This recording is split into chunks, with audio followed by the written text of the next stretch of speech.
Can leadership be taught? I ask myself that every day.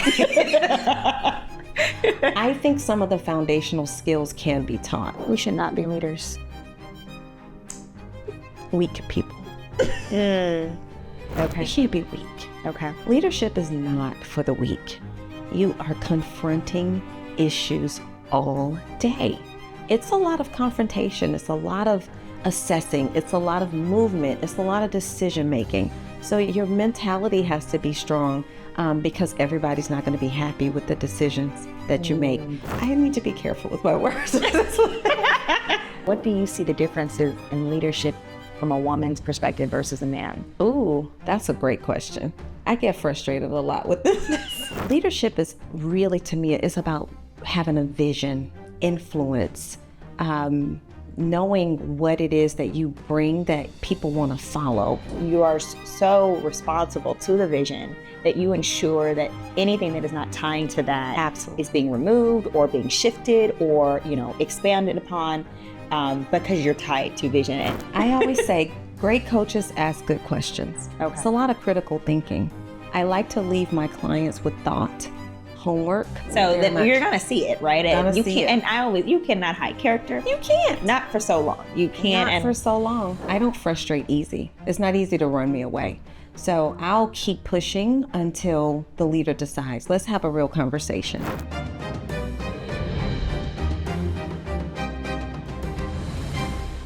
Have you ever wondered who leads leaders?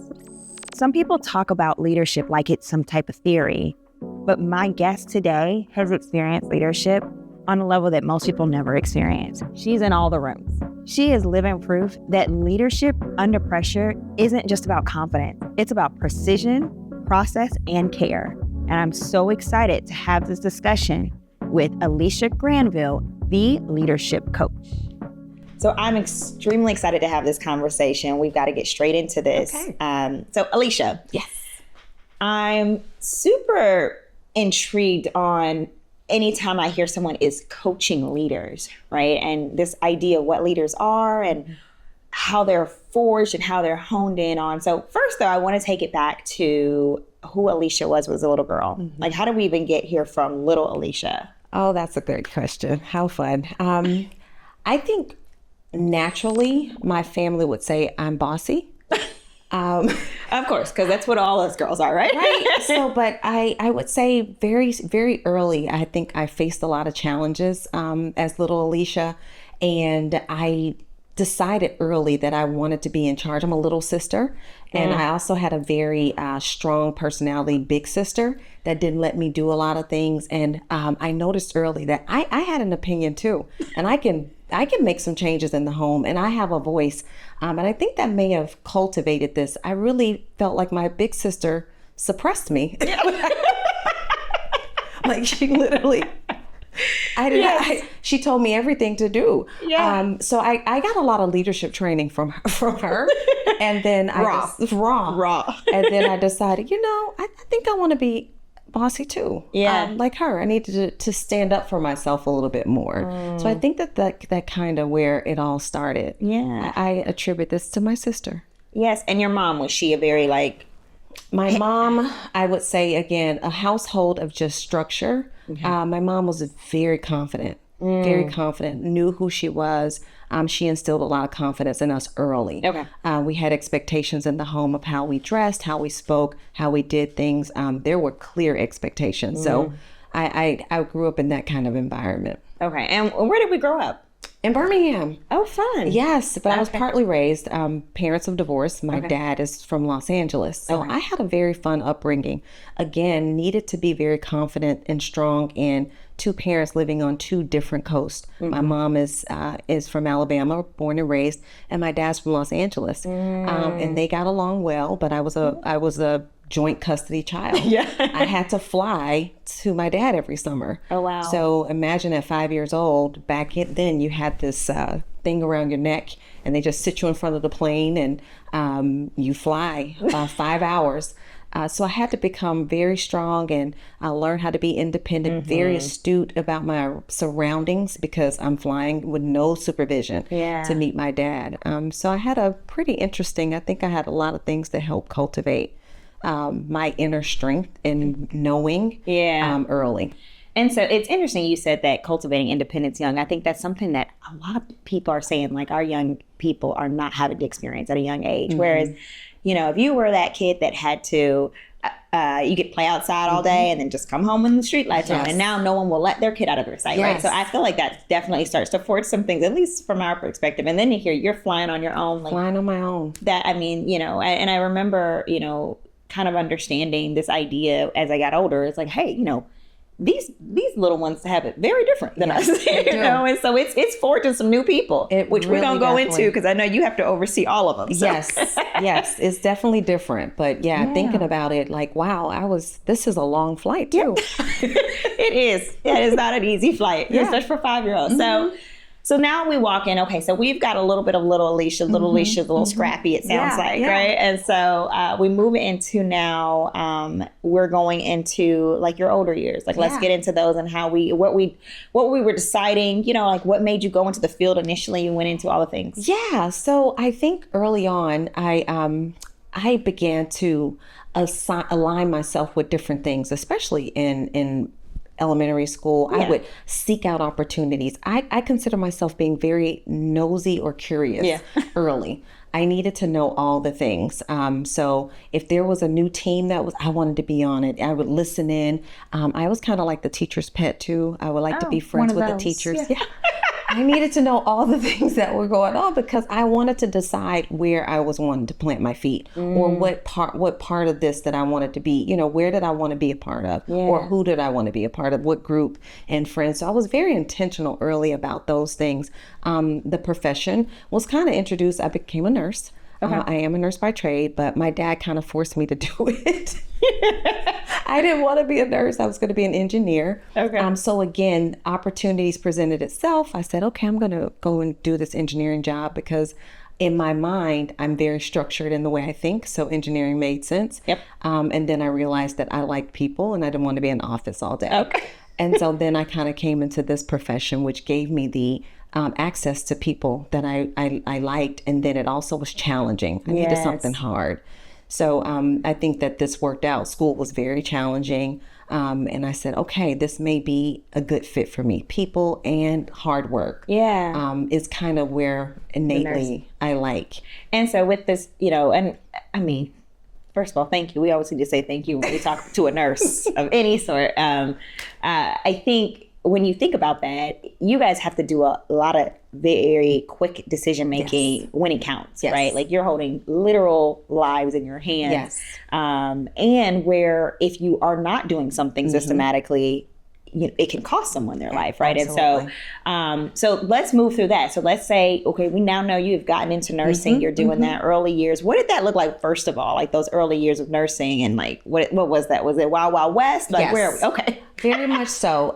We had to do a lot, you know, a lot of hands-on learning, and you're just thrown in, baptized by fire.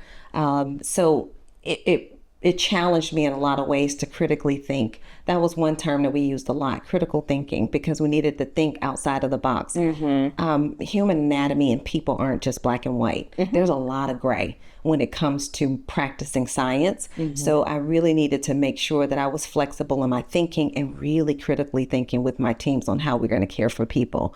But I also felt that I love systems. So I do like the structure of healthcare and the environment. So with those two, I'm very curious. I began to try to understand the systems. So moving past the people, once I got that down, I said, okay, now we're taking care of people in this system, and how does that work? So more curiosity as I progressed through nursing. So from the Wild Wild West, needing structure innately, I started to seek that a little bit more, and then started leaning more towards the business of healthcare. Okay. So now we've gotten to a place where you have decided, hey, I want to be on more of the decision-making side of things, because I've now touched the people. I understand it at its granular level. And now I need to be a part of these rooms that are making decisions for everyone collectively. Absolutely. Was there something I always feel like there's a pivotal moment for people, right? Where there's extreme frustration. And we are not here today to dog anything on healthcare. However, but what was that real pivotal piece of just frustration? I got to be in a room to have these conversations? Right. Just frankly, poor leadership. Okay. Yeah. People that I felt didn't understand the business of healthcare, didn't understand how to support the frontline teams and patients in a way that we needed. And when I would challenge some questions or I just see the lack of leadership, we had potential people that, like myself, that wanted to grow, wanted to do more things, and I didn't feel supported. Yeah. So that kind of was the catalyst for me.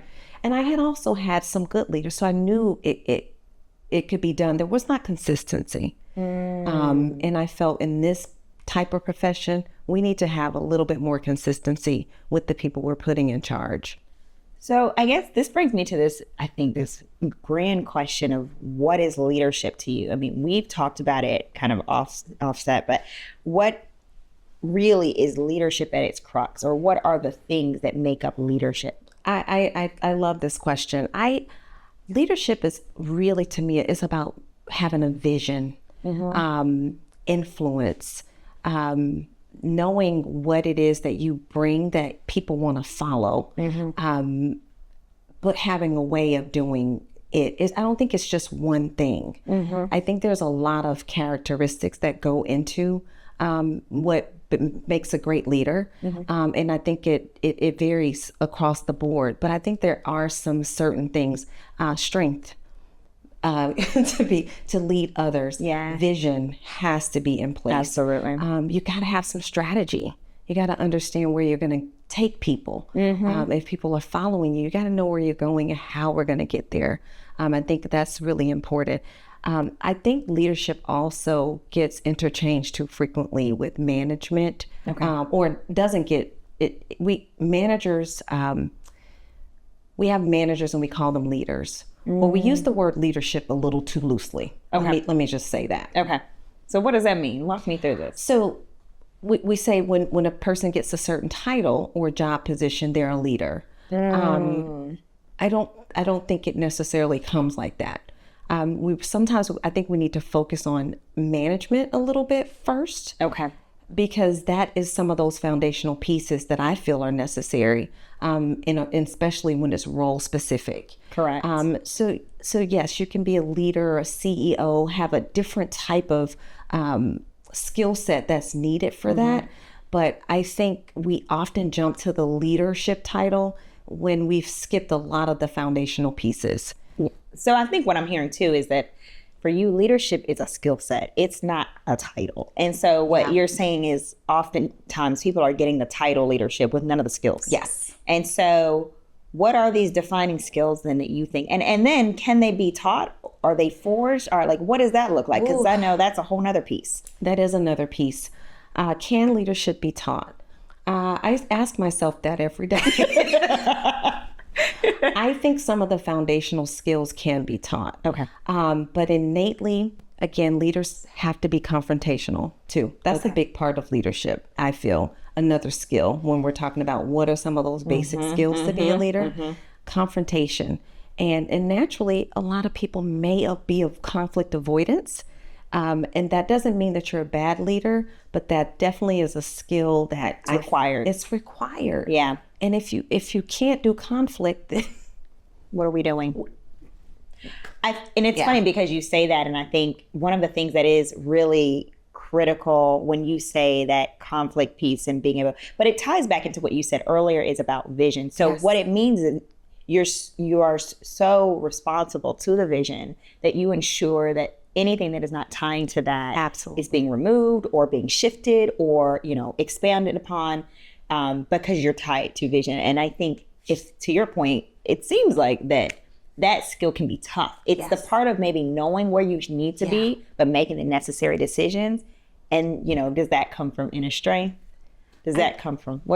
I think it really does. I think it does. And I think you have to have that inner strength of focus too. Like this is the bigger vision, and I'm going to do what it takes to get there. Okay. Being able to make those hard decisions. I think that's when you transition into leadership from management.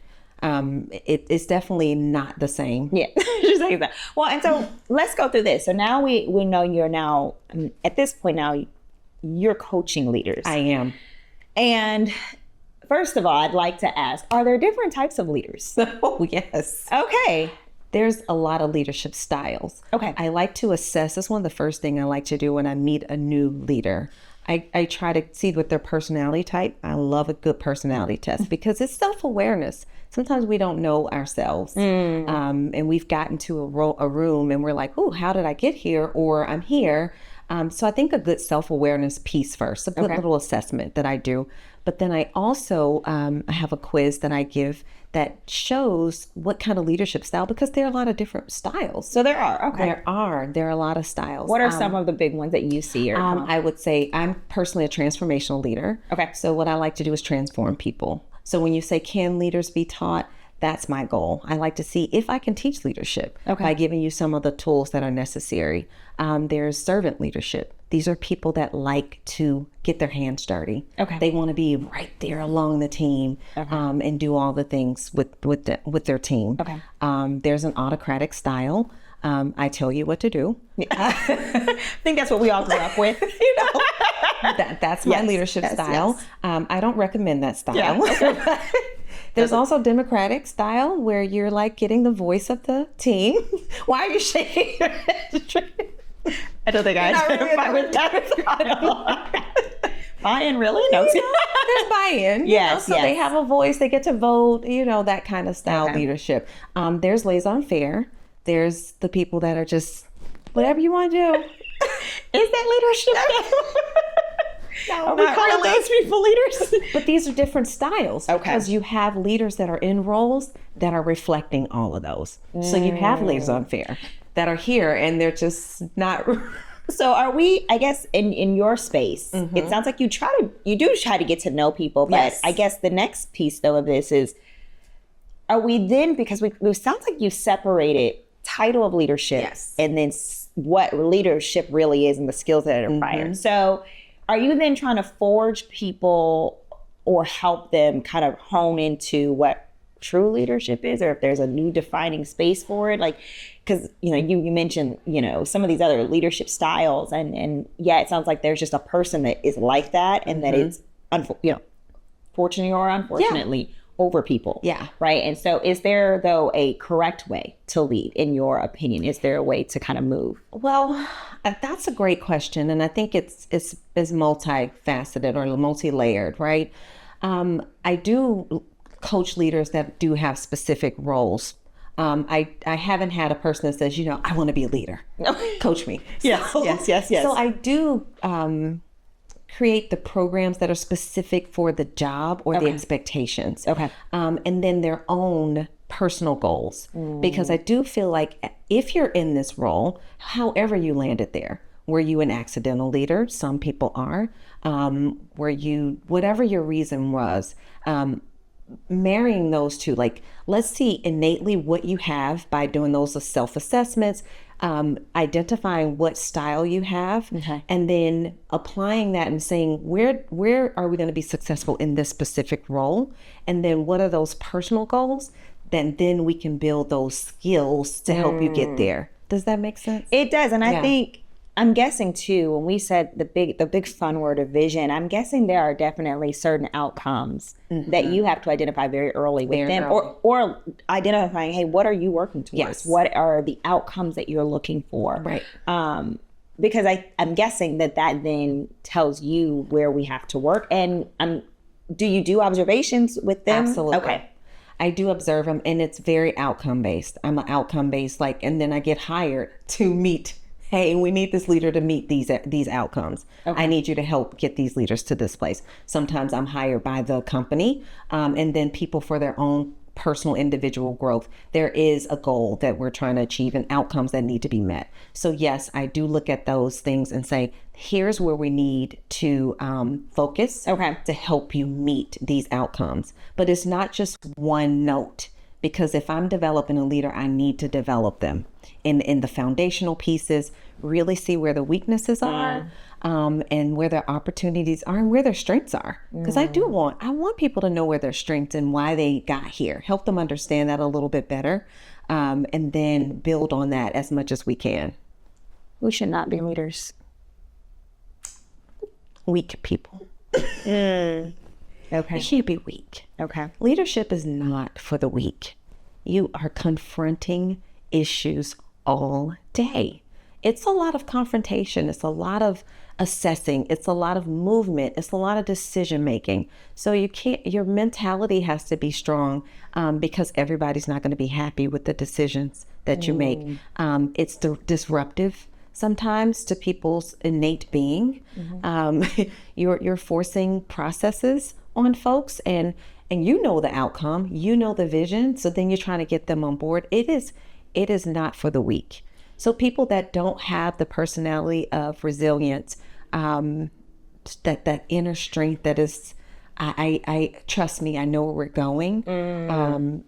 I have this in place to get you there. Yes. What It about won't work. And what about for you? What do you see the differences in leadership from a woman's perspective versus a man? Ooh, that's a great question. I get frustrated a lot with this. I do see like men, I don't know if they have it easier than we do. Okay. I need to be careful with my words. I feel like women leaders, we have to work, or we think we need to work harder, or we need to be more buttoned up or more perfect. That's societal? Maybe it's societal, but I've worked with so many male leaders that aren't buttoned up, that aren't perfect. Yeah, and they're good. They go right on their merry way. They are not doing all the things. Yeah. Yes. It's like, oh, I'm doing too much. Literally, they don't get bogged down by the details like we do as women. I think we're doing a lot of over checking, and sometimes I do have to pull my female leaders out of the weeds a little bit more than my male leaders. And the assessments are different for the men. You do a lot of listening. They don't talk a lot like women leaders. Yes. Women leaders are going to give me all the things I need. Like, we can write a program. Male leaders, I need to spend a lot more time and observe what they're actually doing. Okay. And then give feedback. And you said that Very much more relaxed with the men. The men. Okay. And what are some things that you have to coach differently too than in men and women? Because I'm guessing there's a little bit of difference. I'm sure there's always standards, but then there's who we are, how society has groomed us. What are some things you have to coach differently for like a male leader, or if there is any? Are there any differences? Do you stick to just the core? Like, I do stick to the core. I do. I use less words. Okay. I'm more direct with my men than I am sometimes with my female leaders. Yeah. Although I do have female leaders that like it straight. I'm a straight shooter, so I give it straight. So I adjust my coaching style. Okay. First on the personality traits, because I need to be able to be successful. But I do find with my men, I want to listen a lot more. Okay. And observe. Show me. I do a lot of let me see what you're doing. Okay. And let them kind of move through it. Kind of show me and be proud of their stuff. And then I can say, okay, this is great. And then give feedback. I don't know if I necessarily ask the women because they have already told me everything. Yeah. So you said you have different people hire you. Yeah. Right. And so I want to work with Alicia in her coaching. Okay. What am I going to get? What is going to happen if I'm CEO or executive, right? What does that look like? And then what are you helping me to achieve, really? Thank you for asking. You're going to get one of the most exceptional coaches that's out here. You're going to get someone that is going to help your leader shine in a way that you probably haven't seen. I get to the root of what it is that we need from the individuals. Again, the outcome, that if you've given me an outcome that we need to achieve, because we do have performance-based teams that need to make certain things happen in a short amount of time. So you'll get those deliverables, but you'll also get someone that is transformed and has a different mindset about leadership, different skill set that they are able to apply to move your business forward. So I guess too, you said something that was really key, was this mindset piece. Yes. I can imagine that's pretty hard to shift. I would think that is the most difficult thing to shift. I think even when you speak about women or men or whatever the background you're coming from, what does a mindset shift look like? What are we doing to get them together? I always say great coaches ask good questions. Okay. It's a lot of critical thinking. I like to leave my clients with thought, homework, and for them to really think about the things that they are moving through. So I think I really ask good questions to have my people think, and then we apply. Okay, what did we learn from our last session? What are some of the things we talked about? And then let's see how we're going to do that in action. How do you get the authentic answers? And I've been in rooms where we've given an assessment and then we've gotten feedback that is very different from that assessment when you're talking to the other people who maybe are under them or even over them. What does that look like for you? Like how do we deal with a delusion? I think I'm blessed in that way, Dria.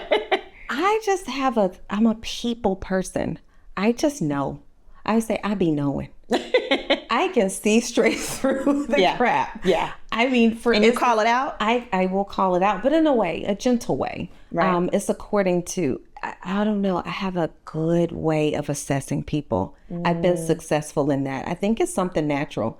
It really comes natural. So I was going to ask you, I always ask everyone kind of what is their superpower? Is that yours? That's my superpower. Okay. People. And I like reading them. Ooh. Okay. So good. I'm a little nervous. I know. I don't have a psychic power, but it's just, it's a gift. And I have people that recognize, like, I know I'm going to pair you with this person because I know in the next few minutes you're going to be able to figure it out. We won't tell you anything. Let Alicia assess. She'll assess it. Yeah. I think I've dealt with enough people too. I love people. So in those interactions, not only what can I get from them, what can I give to them, but I'm really assessing everything. I just think I'm a people person and it works. It just works. The leaders can't pull the wool over my eyes. Yeah. Nope. Doesn't work. Well, I mean, you're observing. So you're going to see it, right? And you cannot hide character. You can't. Not for so long. You can't. Not for so long.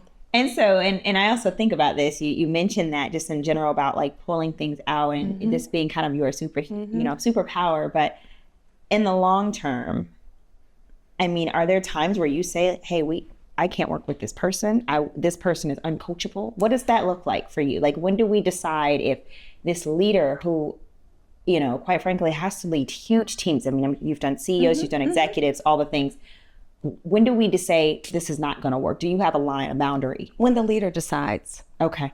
When they decide that this is not working for them. Okay. If they continue to want to work, but, and I've given them feedback and I don't frustrate easy. It's not easy to run me away.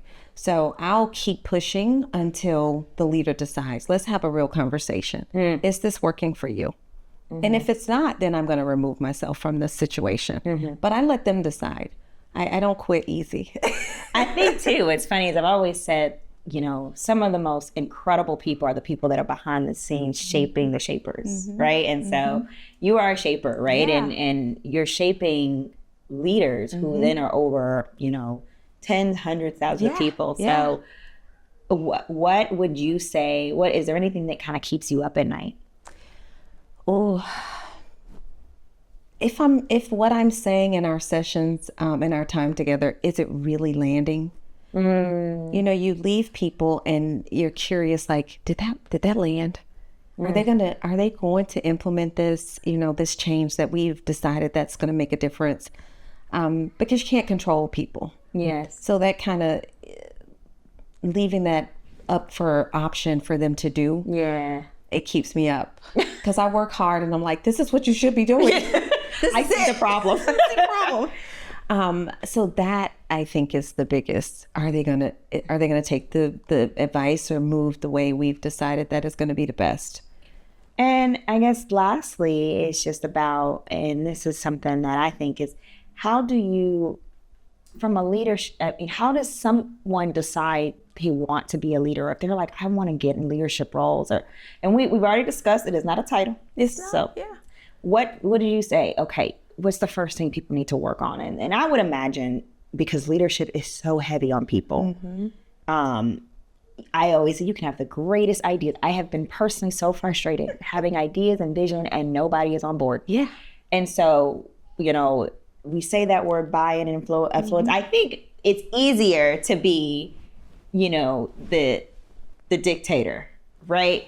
It's autocratic easier. style. Yeah, Yes. it's easier to do that. And I think, you know, you're like, just do it. It'll be great, you know, but then you think back and you're like, well, I wouldn't want to hear that. Yeah. Right. And so I guess if you're thinking though, a person says, I want to get into leadership or I want to be a leader or I am a leader and it's not going well. Right. What do you say? All right, first things first, you need to do. And this is someone at home that has to do this. Yeah. So for the people that want to get into leadership, I would have them ask themselves, how often are you being asked to make decisions? What's some of the last big decisions that you've made? Do people tend to come to you to lead things or to put more responsibilities on? What are the decisions that you've made recently? Okay. Because I think that's a good self-assessment. How many people are leaning on you for certain things? And then how are you delivering those things that are being asked of you? People that are in leadership that may or may not be operating in leadership. Yeah, be sure. I like to say you have to know your North Star. Innately, you need to know where you're going, why you're going there, and have that very solidified. And does this title or experience lead you there?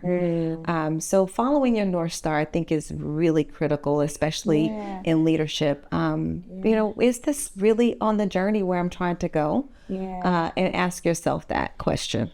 And I think so many times with our teams, we've even had this thing of like coming back to what matters. So I think leaders can get very bogged down, to your point, in the weeds. And then we just need to come back and say, well, what was the goal? Yes. Because does this little grand scheme of thing that we may shift or not shift or that they're asking for, does that really hurt the goal? Right. Or is it something we can do? And so I think that North Star, I really like that in general. Your North Star. And your team, you know, as you're a leader now, you're surrounded by people. And how does that look? So and how are you supporting them? So leadership is not just in, you probably do a lot more in the professional space, right?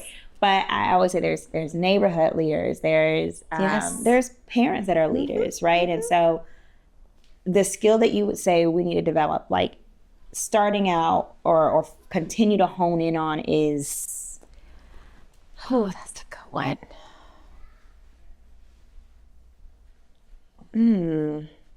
What do they need to hone in on? I guess first, right? Because I know you're probably thinking of all the things you have to check off. But like, if we were just to start you from scratch and say, all right, let's start with this. My bias is that, hey, you need to know how to move people. That would be my bias. Yes. Learn them, understand how to read them, and then, you know, and so that would just be observant, I'm guessing. Yeah. But there's probably something else for you. I do. I think being very self-aware is a good one. You got to know yourself. Okay. And then ask yourself questions about decision making. How are you under pressure? What decisions have you made? Really big ones. Because it's not just, what am I going to eat for breakfast? Yeah. And that's important for you as a parent leader, you know, or that's your role as a parent to do that anyway. But outside of that, what decisions that are you making that influence others? Because leadership, again, is about the influence and impact that you make on people or things. Correct. So what have you impacted on a larger scale? Okay. What kind of impact are you making? And I think that's... Or how can you make an impact? How can I make an impact if I want to be a leader? And what is it that I want to impact? So I think that's a good place to start. Self-awareness. Yep. Is big. The self-awareness. And then thinking about impact. Because that's what leaders do. They can negatively impact a system or people or positively. And, so, I mean, this was great. I think when we... You know, whenever we get someone in, I'm always interested to see kind of like their nitty gritty too. What is your what's your secret obsession?